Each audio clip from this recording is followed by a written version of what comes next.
എല്ലാവർക്കും സ്വാഗതം. ഞാൻ ഷാഹിദ റഹ്മാൻ. ഇന്നത്തെ വീഡിയോയിൽ കാണിക്കുന്നത് ഒരു തേങ്ങ അരച്ച റെസിപ്പി മീൻകറിയാണ്. നല്ല രുചിയുള്ള ഒരു മീൻകറി. ഇത് തന്നെ പല തരത്തിലുണ്ടാക്കാം. തേങ്ങ അരച്ചു വെച്ചും തേങ്ങ വറുത്തരച്ചും തേങ്ങാപ്പാൽ ഒഴിച്ചും എല്ലാം ഉണ്ടാക്കാൻ സാധിക്കും. തേങ്ങ അരച്ചുണ്ടാക്കാൻ പറ്റുന്ന മീൻകറിയാണ് ഇന്ന് ഞാൻ ഉണ്ടാക്കുന്നത്. ചോറിൻ്റെ കൂടെ നല്ല രുചിയായിട്ട് കഴിക്കാൻ പറ്റുന്ന ഒരു നല്ല മീൻകറി. ഏത് മീനായാലും നമുക്കിതിന് ഉപയോഗിക്കാം. നല്ല ഫ്രഷായ മീൻ ആകണമെന്നേ ഉള്ളൂ. ചാള ആയാലും ശരി, അയില ആയാലും ചൂര ആയാലും വല്ല കഷ്ണം മീനായാലും ഏതായാലും കറി നല്ല ഫ്രഷ് മീനായാലേ രുചി ഉണ്ടാവുകയുള്ളൂ. എപ്പോഴും നല്ല ഫ്രഷായ മീൻകറി എടുക്കണം. മുളക് പൊടിക്കും നല്ല കളറുണ്ടാകണം. എന്നാലേ കറി നല്ല രുചിയാവുകയുള്ളൂ.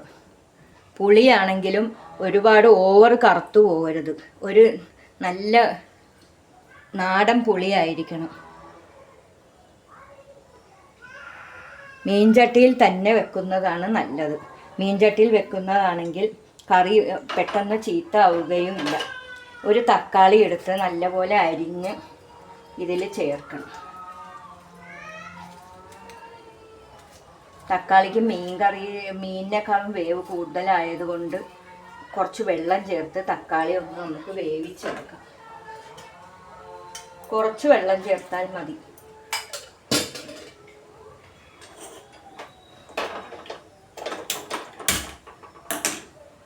ഇച്ചിരി നേരം വേവാൻ വെക്കാം. വേവാൻ ഇച്ചിരി ആരംഭിക്കുമ്പോഴേക്കും 4 പച്ചമുളക് ഒന്ന് രണ്ടായിട്ട് കീറി അതും ഇട്ട് കൊടുക്കാം. കുറച്ച് ഉപ്പിട്ട് കൊടുക്കാം. ഉപ്പ് വേണമെങ്കിൽ പിന്നെ നമുക്ക് ഇട്ട് കൊടുക്കാവുന്നതാണ്. കുറച്ച് വാളംപുളി, ഒരു ചെറിയൊരു പീസ്, അത് കുറച്ച് വെള്ളം വെച്ച് കുഴച്ച് നല്ലപോലെ പിഴിഞ്ഞെടുത്ത് അതും ഇട്ട് കൊടുക്കാം. നമുക്കിതിൽ മാങ്ങ ആയാലും ഇടാം, എന്ത് വേണമെങ്കിലും ഇടാം. തക്കാളി, മാങ്ങ, കുറക്കാപ്പുളി എന്ത് വേണമെങ്കിലും ഇടാം.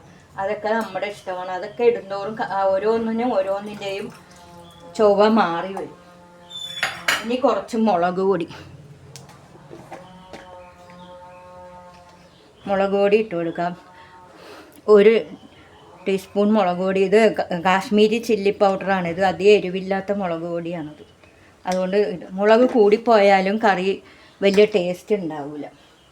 അതുകൊണ്ട് സൂക്ഷിച്ച് ചേർത്ത് കൊടുക്കണം. ഇത് നല്ലപോലെ വേവിക്കാൻ വെക്കണം. നല്ലപോലെ വെന്തതിന് ശേഷം നമുക്ക് തേങ്ങ അരച്ച് ചേർക്കാം.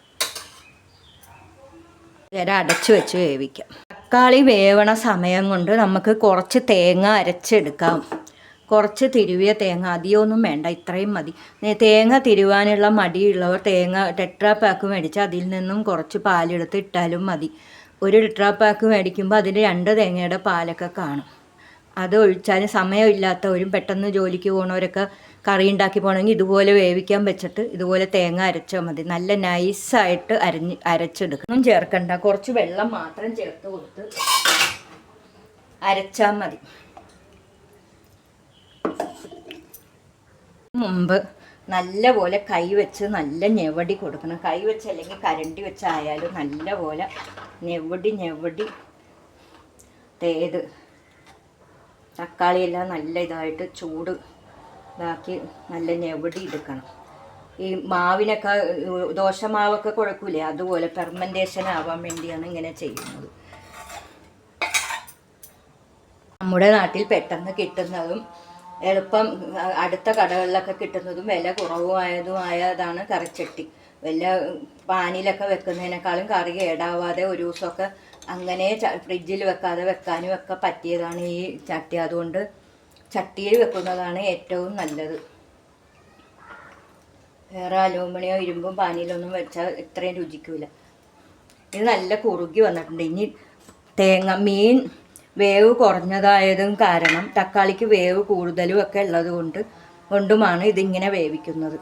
തേങ്ങ ഇട്ടാൽ കൂടുതൽ തിളപ്പിക്കുകയുമില്ല. ഇനി തേങ്ങ ഒഴിച്ചു കൊടുക്കാം.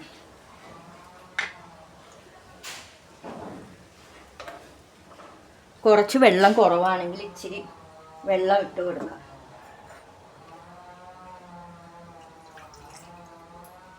അധികം ചാറ് വേണമെങ്കിൽ അധികം ചാറായിട്ട്.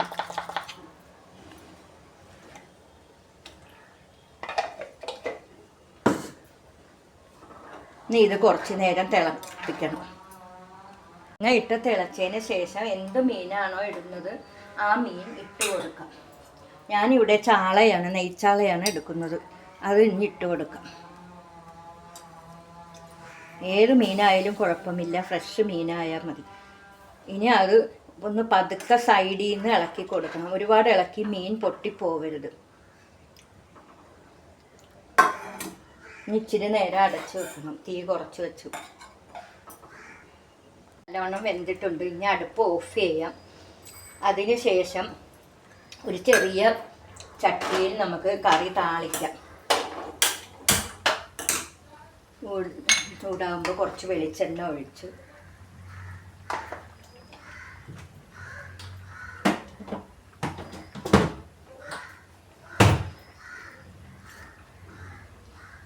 രണ്ട് ഉലുവ ഇട്ട് കൊടുക്കാം. കറിയിൽ ഞാൻ ചുവന്നുള്ളി ഒന്നും ഇട്ടിട്ടില്ല.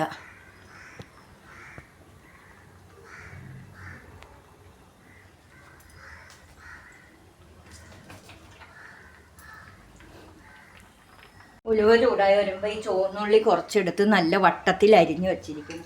അതൊന്ന് മൊരിച്ചെടുക്കാം. ഇത് മീൻകറി താളിക്കണം എന്നാണ് ഇതിനെ പറയുന്നത്. താളിച്ചില്ലെങ്കിലും സാരമില്ല. നിങ്ങൾക്ക് ഇത് താളിക്കാൻ താല്പര്യമില്ലെങ്കിൽ താളിക്കണ്ട. കുറച്ച് കറിവേപ്പില ഇട്ടു.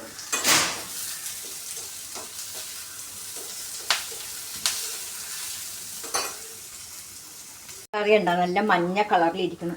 മഞ്ഞൾപ്പൊടി കൂടിപ്പോയാലും മുളക് പൊടി കൂടിപ്പോയാലും ഇത്രയും നല്ല കളറിലെ കറി കിട്ടൂല, വേറെ കളറായിപ്പോവും. അപ്പോൾ നിങ്ങൾ ആദ്യം ഉണ്ടാക്കുന്ന കറി ഇങ്ങനെ അല്ലായിരുന്നല്ലോ, ഈ കറി എന്താ ഇങ്ങനെ കളറെന്നൊക്കെ നിങ്ങൾ വിചാരിച്ചു. ഇതെല്ലാം രുചി അനുസരിച്ച് വേണമെങ്കിൽ അതിൻ്റേതായ കണക്കനുസരിച്ച് എല്ലാം ചേർക്കണം, എന്നാലേ ഇതാവുള്ളൂ. ഇത്രയും ആയി വന്നിട്ടുണ്ട്. ഇനി കുറച്ചും കൂടി നിറം മാറുന്നത് വരെ ഒന്ന് ഇളക്കി കൊടുക്കാം.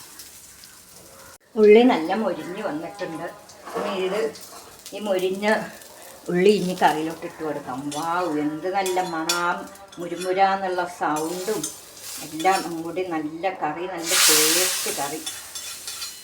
ഇതുപോലെ നല്ല രുചിയുള്ള കറിയൊക്കെ ഉണ്ടാക്കി നമ്മൾ കുക്കിംഗ് ഒരു ഹോബി ആയിട്ട് എടുക്കണം. നമ്മൾ വീട്ടമ്മമാർ അങ്ങനെ ആകുമ്പോൾ എല്ലാവർക്കും നല്ല രീതിയിലുള്ള കറിയൊക്കെ ഉണ്ടാക്കി കൊടുക്കാൻ നമുക്ക് പറ്റും.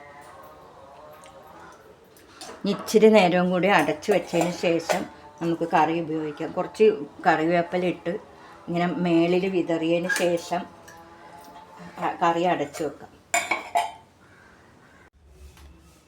ഈ കറി ഉണ്ട് അടുപ്പ് ഓഫാക്കിയിട്ട് പോലും നല്ലവണ്ണം തിളച്ചു വരുന്നു. ഇത് മൺകലത്തിലായതുകൊണ്ടാണ് ഇങ്ങനെ തിളക്കുന്നത്. അതുകൊണ്ടാണ് എല്ലാവരും ഒരു മൺചട്ടി, ഒരു വീട്ടിൽ ഒരു മൺചട്ടി, ഒരു ചിരട്ട, തവി എല്ലാം വേണമെന്ന് പറയുന്നത്. മണ്ണിനോട് നമുക്ക് കൂടുതൽ അടുപ്പമുള്ളത് കൊണ്ടാണ് നമുക്ക് മൺചട്ടി നല്ലതായിട്ട് തോന്നുന്നത്.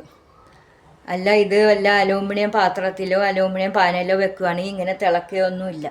മൺചട്ടിയിൽ വെച്ച കറി പെട്ടെന്ന് കേടാവുകയും ഇല്ല.